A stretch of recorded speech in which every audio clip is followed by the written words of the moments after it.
Um, if someone were to come here, and how would they know who is poor and who is not? Because it is so different from America. How, and many people do not know the culture here and how people live. How do you know who is poor? We have a criteria that we use. So for example, when it's time to register children, we have a selection criteria. So there are different categories of the poor that we look at. We look out for the needy or the neediest. Mm-hmm. The one who is most needed. Mm-hmm. So we look at the orphans. The orphans? Yeah. Among that category of the orphans, there are total orphans who don't have any parent. Then after that, we look at the orphans who may have one parent, but one died. And then we look at those who are very poor, though they have both parents, but they are very poor. When you look at their home, they can't afford the basic necessities. Yeah.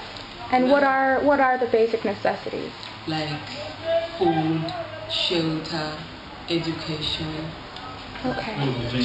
Clothing. Yeah. Yeah. And buildings, you said? Okay. Shelter, yes. Okay. Okay. Another category of people that we look at are the sick. Yeah. Especially nowadays we have HIV. Those who have been affected by HIV. Yeah. There's a way we can intervene, because there is that way it makes them vulnerable. Say for example, you might go to a family, both the mother and father are there, but they are very ill, and they can't afford to take care of the children. And you may find that some of the children in the family have dropped out of school. So also in that case, we can intervene. Though sometimes you may find that outside the family looks to be, maybe the house looks to be good, but the parents are very ill and anytime they're dying. So we take them also as needed. Yes, because I noticed going to Brenda's home last night, she has a nice home. Yeah. And there are several rooms in the home. Mm-hmm. And so because she is in the Compassion program, that must mean that there is something that I don't see. Yeah. There's something that I don't see that is missing that she needs. And that is very good that you provide that. Actually, there is what we just try to interview. And the ground and interview and even use some community leaders. Sometimes what is necessary, we can even inquire from the community leaders. So you talk to the community leaders? Yeah. Okay. Well, we understand exactly the person and we are not sure. We talk to the community leaders. Okay. Because they know their people better. Yeah. And we have to reach the ground and find out exactly. And we have also we have a committee which helps to help, not just one person who just makes it, but we have a committee that will all come together and understand exactly and approve that this person who is getting is really qualified to be. Yeah. That's good. That's good that you do that. One other question that I have is the parents of the children, what do they do for work? How do people make money in Uganda?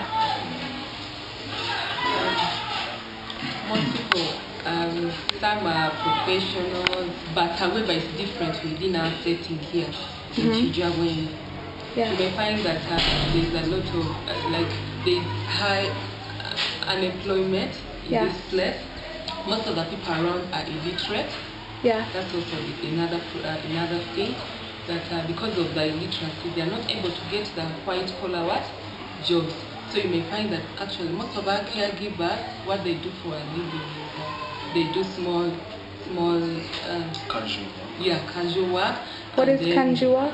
Casual labor.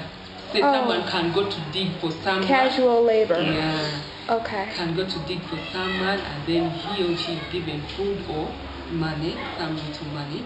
Or can go to help wash clothes. Help wash some clothes. family. And some other families, what they do for a living is that they have small stalls. Yes. That's food stalls. Yeah. That they usually sell food stuff. And that's small food, quantities. Food that they grow themselves. Okay. Okay. And I saw driving with Christopher, they are breeding crickets. They collect crickets. And the lights with the flying bugs. Yeah. What? Whatever. Grasshoppers. Grasshoppers. Okay, I said yeah, crickets. That's so silly. Yeah. Grasshoppers. Now, what do they do with those grasshoppers? They sell the grasshoppers. Yeah, they eat it. You know, they are very, very good Yeah. eating. For eating? And then when you have them in a big quantity, you can sell them in smaller quantities to some other people. Because it's not very easy to get them. So that few who can get them, they sell them. They to the sell rest. them. So it also acts as another kind of business. Yeah. It's not professional, but it earns someone some money. So people grow their own food. They sell things on the streets or in a small store. And yes.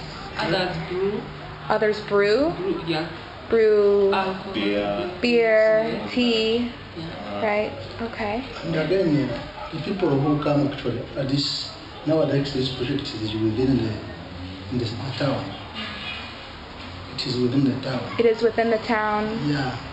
So most people actually, you see, some of the people run away from the villages because of failing to survive and to start to live in a village life because of they have no land. Yes. They are not able to get jobs there. Yes. And those mostly land come and live intentionally to see how they can survive. Yes. And as she said, that's why they start selling small things. Yeah. They hire small houses.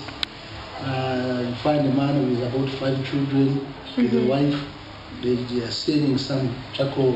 Just they live on a stack of charcoal. You know charcoal? Yes. Yes. Just they sell and they are able. So they make their own charcoal and they sell it. They just do that.